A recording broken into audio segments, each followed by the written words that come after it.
تقدیر کیا ہے؟ اگر سب کچھ پہلے سے ہی لکھا لکھایا ہے تو ہم اپنے اعمال کے ذمہ دار کس طرح ہوئے؟ پھر اعمال کی جزا و سزا کیسی؟ پھر جنت و دوزخ کے کیا معنی؟ وضاحت فرمائے۔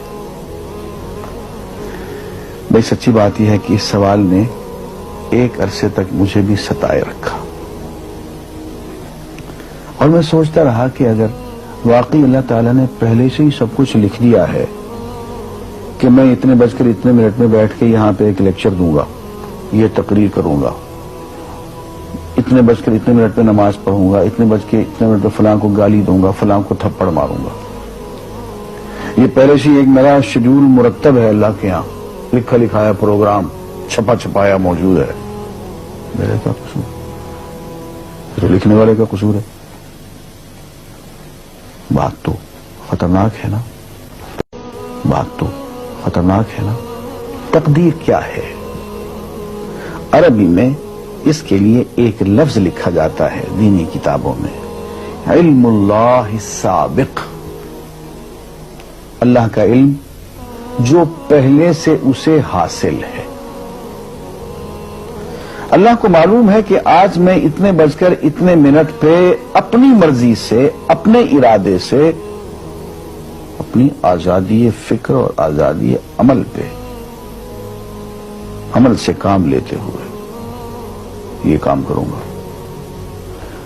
اب بھائی کام تو میں اپنی مرضی سے کر رہا ہوں، اپنی آزادی سے، اپنے ارادے سے کر رہا ہوں، لیکن اتنی سی بات تو مانو کہ اللہ تعالیٰ علام الغیوب ہے، علیم بذات الصدور ہے۔ مجھے اپنے بارے میں پتہ نہیں ہے کہ کل 10:10 پہ میں کیا کروں گا، اس کو پتا ہے۔ مجھے اپنے بارے میں پتہ نہیں ہے کہ میں 10 سال کے بعد کہاں ہوں گا، کیا کر رہا ہوں گا، فلاں بج کے فلاں منٹ، اس کو پتا ہے۔ اس کو میرے آزادانہ، خود مختارانہ، فری ول کے ساتھ کیے ہوئے اعمال کا پتا ہے کہ میں اپنی مرضی سے، اپنے فری ول کے ساتھ، اپنے ارادے سے اتنے بج کر اتنے منٹ پہ کیا کروں گا۔ یہ اس نے اپنے ہاں لکھ رکھا ہے، اس لیے کہ اس کو پوری کائنات کا نظام چلانا ہے۔ اس کا علم جو ہے وہ صحیح ہے، لیکن اس کا علم میرے ارادے سے نہیں ٹکراتا ہے۔ یہ بات میں ایک مثال سے سمجھاؤں گا۔ میرے ساتھ ایک واقعہ پیش ہو گیا، اس دن مجھے تقدیر سمجھ میں آ گئی کہ ہوتی کیا۔ 1971 کی بات ہے کہ یہاں اکاؤنٹنٹ جنرل آفس میں میں ڈپٹی اکاؤنٹنٹ جنرل تھا۔ اس زمانے میں ایک مشہور نجومی تھا شیخ صادق، یہاں قلعہ گزر سنگھ میں رہتا تھا۔ وہ پتہ نہیں بیچارہ زندہ ہے یا فوت ہو گیا۔ انہوں نے دروازہ کھولا، میرے کمرے میں آ گیا۔ کیا صاحب، ہم آپ کی خدمت کرنا چاہتے ہیں، ہم آپ کو مستقبل کے بارے میں کچھ بتانا چاہتے ہیں۔ میں نے کہا میرے پاس فضول باتوں کے لیے وقت نہیں ہے، میں علم نجوم وغیرہ کو، اس قسم کے یہ فضول باتوں کو میں نہیں مانتا ہوں، مشغول آدمی ہوں، ان چکروں میں مجھے مت ڈالو۔ انہوں نے کہا سر مجھے صرف 1 منٹ تو آپ دے دیں۔ میں نے کہا ہاں 1 منٹ دیتا ہوں۔ اس نے ایک بہت بڑا کاغذ میرے سامنے لکھا جس پہ 40 خانے بنے ہوئے تھے، 40 چیزوں کے نام لکھے ہوئے تھے، مختلف چیزوں کے نام، کتاب، قلم، اینک، کاپی، دوات، پینسل، میز، بادل، برکھا، مسجد، مندر، ایسی ایٹ رینڈم چیزوں کے نام، 40 چیزوں کے نام لکھے ہوئے تھے۔ انہیں کہنے صاحب آپ ان میں سے کسی ایک چیز پہ انگلی رکھ دیں یا اس کا نام آپ اس کاغذ پہ لکھ دیں۔ اور مجھے یہ کہتے کہتے اس نے ایک پیس آف پیپر میری میز سے اٹھایا اور اس پہ کچھ لکھا اور اس کو یوں الٹا کے رکھ دیا۔ میں نے کہا تم نے یہ کیا کیا؟ کہنے لگے جی میں نے وہ چیز لکھ دی ہے، وہ نام جو ابھی آپ لکھیں گے۔ تو اب میں پریشان ہو گیا۔ تماشا کی بات ہے نا کہ جو چیز میں سوچ سوچ کے اپنے ارادے سے، اپنی مرضی سے ابھی لکھوں گا، اس نے پہلے جو لکھے وہاں رکھ چھوڑ دیے میرے سامنے۔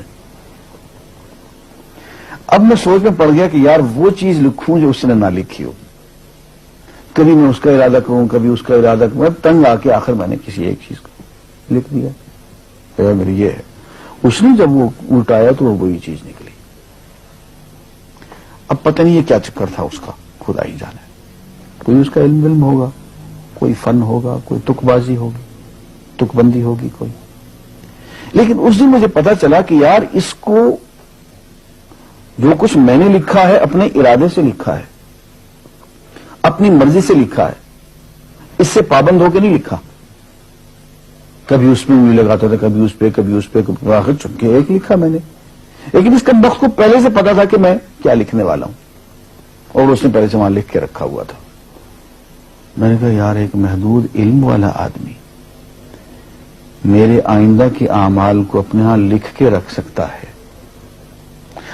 چن کے وہ عمل میں اپنی مرضی سے کر رہا ہوں، اپنے ارادے سے کر رہا ہوں، کوئی مجبوری نہیں ہے اس میں.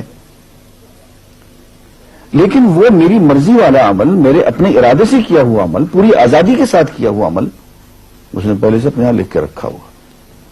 یار اگر یہ انسان کر سکتا ہے تو رحمان کیوں نہیں کر سکتا؟ اس نے میرے سارے اعمال جو میں آئندہ چل کے کرنے والا ہوں، وہ سارے کے سارے اعمال اس نے اپنے یہاں لکھ کے رکھے ہیں. اس کو انتظام کرنا ہے، میرے رزق کا انتظام بھی کرنا ہے، آگے میری زندگی، میری موت میں، میری قبر میں اکوموڈیشن کا پتہ نہیں کہاں کا میرے اس نے انتظامات کرنے ہیں. تو میرے بارے میں اس نے سارا کا ڈیٹا کلیکٹ کر کے رکھا ہوا ہے اپنی انفارمیشن کے لیے کہ یہ اپنی مرضی سے کیا کیا کچھ کرے گا. تو اس کے لکھے ہوئے ہونے سے میری مرضی ختم نہیں ہوتی، میری ذمہ داری ختم نہیں ہوتی، میرا ارادہ، میری فری ول ختم نہیں ہوتی. یہی وجہ ہے کہ ہم جو اعمال کرتے ہیں اس میں سے اللہ تعالیٰ اس کی کچھ ذمہ داری ہم پہ ضرور ہوتی ہے. کچھ کام اللہ تعالیٰ کا ایک نظام ہے، اس میں شاید ہماری ذمہ داری نہ ہو، وہاں جبر ہو. لیکن کچھ اعمال ایسے ہیں جن میں خالصتاً ہمیں آزادی حاصل ہے، ہمیں اختیار حاصل ہے، ہم ان کے ذمہ دار ہیں، ہمیں ان پہ جزا ملے گی، ہمیں ان پہ سزا ملے گی، اللہ تعالیٰ بچائے. اور جزا ملے گی تو جنت ہوگی، سزا ملے گی تو دوزخ ہوگی. لیکن آزادی عمل اور ارادہ ضرور ہے. یہ الگ بات ہے کہ اللہ تعالیٰ کو پہلے سے ہی معلوم ہے کہ ہم اپنے ارادے سے اور اپنی آزادی اور اپنی مرضی سے ہم آج اور کل اور پرسوں اور سال بھر کے بعد اور 10-20 سال کے بعد ہم کیا کیا کریں گے اس کے ہاں لکھا ہوا ہے. وَعِندَهُ عِلْمُ الْكِتَابِ، اس کے ہاں سب کچھ لکھا ہوا ہے. لیکن ہم جو کرتے ہیں اپنے ارادے سے کرتے ہیں اور اس کے ذمہ دار ہیں. وآخر دعوانا الحمدللہ.